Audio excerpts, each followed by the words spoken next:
अगर मैं आपको ये कहूँ कि वज़न बढ़ने की वजह से डायबिटीज़ हो सकती है, अगर मैं ये कहूँ कि आपके परिवार में अगर किसी को डायबिटीज़ है तो आपको भी डायबिटीज़ होने का चांस है, अगर मैं आपको ये कहूँ कि लंबे टाइम से अगर आप स्टेरॉयड ले रहे हो तो आपको डायबिटीज़ होने का चांस है, तो आप मेरी इन सभी बातों पे बहुत आसानी से यकीन कर लोगे। लेकिन अगर मैं आपको ये कहूँ कि आपको आपके दांतों की वजह से डायबिटीज़ हो सकती है, आपके दांतों की वजह से आपको हाइपरटेंशन हो सकती है, आपको लकवा मार सकता है, आपको इनफर्टिलिटी हो सकती है, आपको इम्पोटेंसी जैसी समस्याओं का सामना करना पड़ सकता है, तो शायद आप यकीन नहीं करोगे और शायद आप मुझे मूर्ख कहोगे ये बात सुन के कि दांतों की वजह से ही बहुत सारे बच्चे जो है टाइम से या तो पहले पैदा हो जाते हैं या उनका वज़न कम होता है, उनका वज़न 2.5 किलो से कम होता है जो कि नॉर्मल माना जाता है। तो ये बात सुन के आप यकीन नहीं करोगे, लेकिन ये बात बिल्कुल सच है कि जो हमारी ओरल कैविटी होती है उसमें इतने तरह के बैक्टीरिया ग्रो करते हैं और जब वो बैक्टीरिया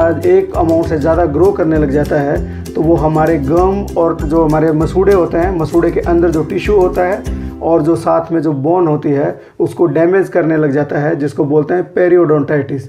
शुरुआती दौर में हमारे गम्स में इन्फ्लेमेशन होती है जिसको बोलते हैं जिंजिवाइटिस, और जब ये जिंजिवाइटिस धीरे धीरे बढ़ने लग जाती है तो बोन को नुकसान पहुंचाने लग जाती है और ये पेरियोडोंटाइटिस बन जाती है। इसकी खास पहचान में वो आता है जिनके मुंह से बहुत ज़्यादा बदबू आती है ब्रश करने के बाद भी, जिनके मसूड़े लाल हो जाते हैं, जिनके मसूड़े सूजे रहते हैं या जिनको बहुत ज़्यादा सेंसिटिविटी होती है, तो ये पेरियोडोंटाइटिस की पहचान हो सकती है। आपको इसको बात को समझना चाहिए। और पेरियोडोंटाइटिस की वजह से ना ही एक अकेला डायबिटीज़ ही नहीं, हाइपरटेंशन, स्ट्रोक और ये सारी दिक्कतें हो सकती है। ये होती कैसे है?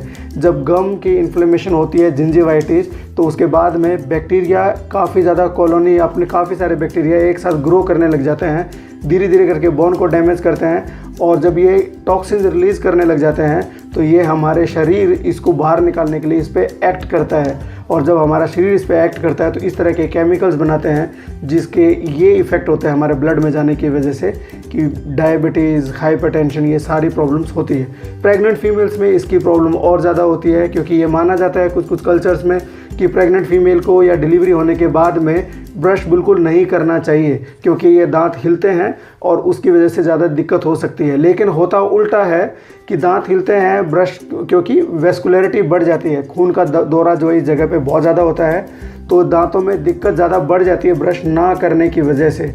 और इस प्रेगनेंसी में बच्चा होने के बाद आपने ब्रश नहीं किया, पेरियोडोंटाइटिस हो गई, जब नेक्स्ट बेबी होगा तो आपके नेक्स्ट बेबी का वज़न बहुत ज़्यादा चांस है कि उसका वज़न पहले वाले बेबी से कम हो। तो ओरल हेल्थ उसमें इतना बड़ा रोल प्ले करती है।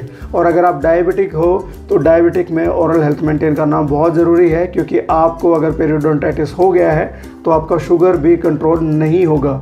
तो इसलिए अगर आप अपना शुगर वाकई कंट्रोल करना चाहते हो तो अपनी ओरल कैविटी को इम्पोर्टेंस देना बहुत ज़्यादा ज़रूरी है।